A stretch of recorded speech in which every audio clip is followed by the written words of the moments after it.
Thank you for the invite to speak to you today. My name's Janet Knodel. I'm a professor and extension entomologist at NDSU, and I'm going to talk to you today about flea beetles and diamondback moth. As you know, we have two main species of flea beetles, the crucifer flea beetle and the striped flea beetle. This is our 2018 flea beetle survey that we used to do in the swath. And you can see that the Canola flea beetle is the dominant species of flea beetle. You can look at the scale here, and it's much higher than the striped flea beetle. And also you can see we have large populations throughout the major key canola producing areas in North Dakota. The striped flea beetle scale is much lower, but it is interesting to note that it is present in the key canola production areas as well. For the life cycle, there's one generation per year. They overwinter as an adult in the shelter belts and leaf debris. And then the spring, when temperatures warm up to about 60 degrees Fahrenheit, they'll emerge and they'll feed for a little bit in their overwintering sites and volunteer canola coming up. And then they'll move to the spring planted canola fields, mate, and lay eggs in the spring. Each female lays about 25 eggs, and they'll hatch into a larvae that feeds on the secondary root hairs. And that takes about a month. And then they'll go through a pupal stage in the soil, and then they emerge in about a week. And at that time, the canola is podding and finishing its development. And this new generation moves to the pods to feed in the leaves on the maturing canola. And then they'll eventually move out to the overwintering sites.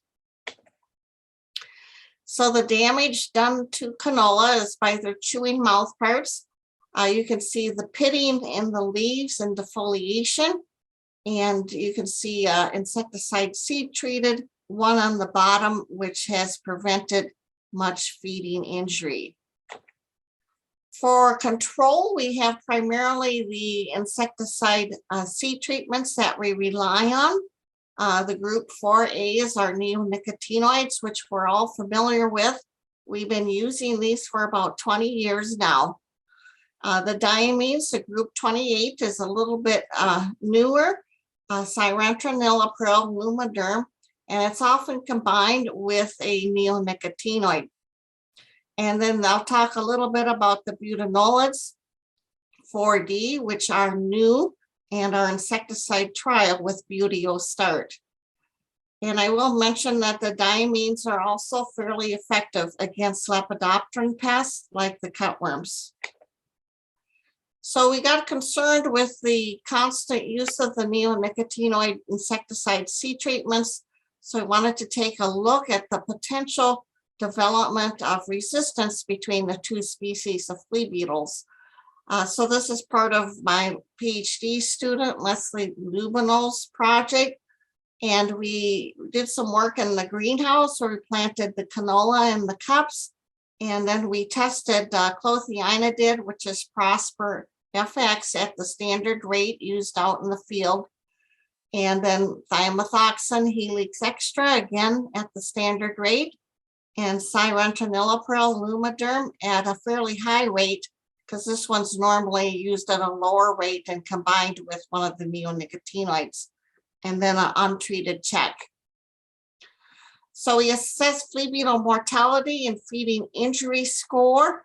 We used a scale of 0 to 6, 0 meaning no damage and 6 being a dead plant. And to estimate the damage, and we did assessments at 1, 3, 7, and 10 days, but I'll only be showing you a 7-day assessment. So here you can see this is our assessment at 7 days for adjusted mortality. We have the untreated check, thiamethoxam, clothianidin, and cyrantranilipril. And the blue bar is the striped and the orange is the crucifer. And you can see we had reduced mortality with the striped flea beetle compared to the crucifer flea beetle, where the mortality was generally 80% or higher. And these stars indicate significance between the two different species.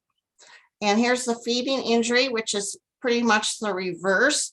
We had much higher feeding injury with the striped flea beetles. Was the lowest with the Sirentinil overall compared to the other two neonics. And then here's the line for the crucifer flea beetle, which had much lower feeding injury. So we concluded that striped flea beetles had reduced susceptibility compared to the crucifer flea beetle, and this was due to the reduced mortality and increased feeding injury. And I'm just showing you a snapshot because we did this over multiple years as well, and I'm just showing you the 1 year. And also they found this up in Canada, Tansy and all, for the two neonicotinoids. They found a similar response with the striped being more tolerant. So if we take a look at the mortality just on 1 day 7 assessment, you can see here for striped, the mortality for each chemistry is much lower compared to the crucifer flea beetle. So then we have our new one, Buteo Start from Bayer Crop Science. This one is a systemic insecticide seed treatment, and it has a fairly active period of translocating up into the seedlings or the codling leaves 20 days after emergence. So we tested it here at Fargo. We had primarily only striped flea beetles present. We had to plant twice due to the severe drought we had this year. So our second planting was early June. And here you can see some of the injury rating data. We tested Buteo Start's going to be combined with Prosper Everglow. And this is a high rate, the 16 fluid ounces, and this is the low rate, 9 fluid ounces. And here's the standard Prosper Everglow insecticide seed treatment alone, and then the untreated check. And you can see we got the lowest ratings at 7 days after emergence, the blue bars, with the 2 Buteo Start treatments with the Prosper Everglow. And here's the standard treatment with the Prosper Everglow alone, and it was not significantly different from the untreated check. Then we had such a severe infestation of striped flea beetles. Our second rating was there was no significant difference between the insecticide seed treatments and the untreated check. So we had to go over and spray on top of this because we wanted some yield data with a bifenthrin high rate, 2.6 fluid ounces per acre to rescue it. And then we had plant populations was the highest with the high rate of the Buteo combo, and then the low rate, and then the Prosper Everglow alone was not significantly different from the untreated check. And then for yield, again, the high rate of the Buteo on top of the Prosper Everglow had the best yield. And that was followed again by the low rate. And then there was no significant difference between the Prosper Everglow alone and the untreated check.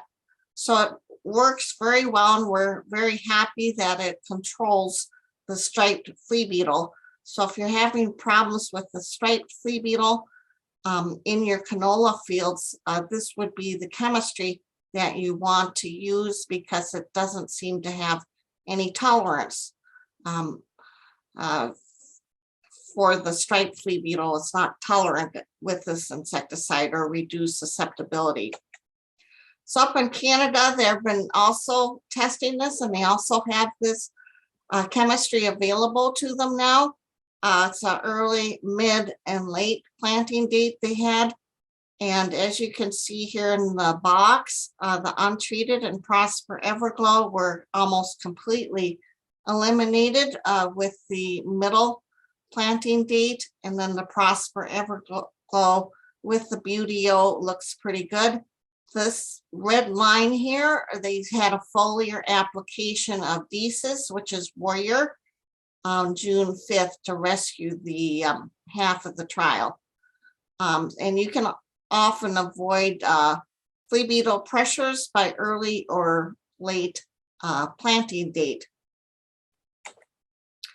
Moving on to Diamondback Moth, this one migrates up into the state. The moth is fairly small, about a ½ inch wingspan, and they lay eggs on the undersides of the leaf.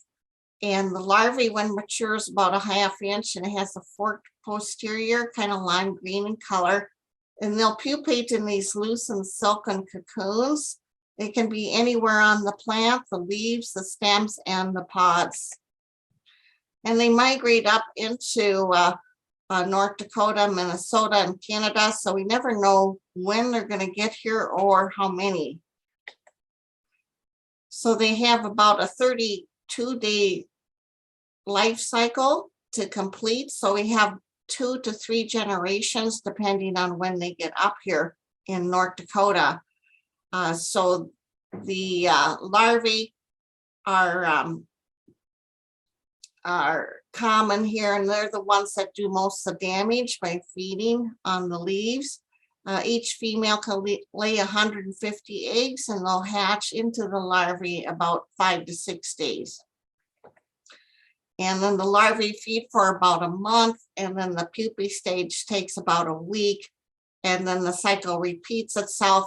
And we're usually most concerned with the second generation because that's when the flowers and the pods are present and can cause the most damage to the canola plant. It does have a characteristic feeding pattern. It's very irregular shaped holes, and oftentimes the membrane is intact here between the holes. And you can see them on the underside here of the leaf. There's quite a few different larvae.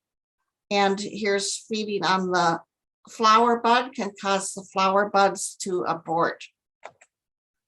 So if the moisture is good, usually the canola plant can compensate for bud and flower injury.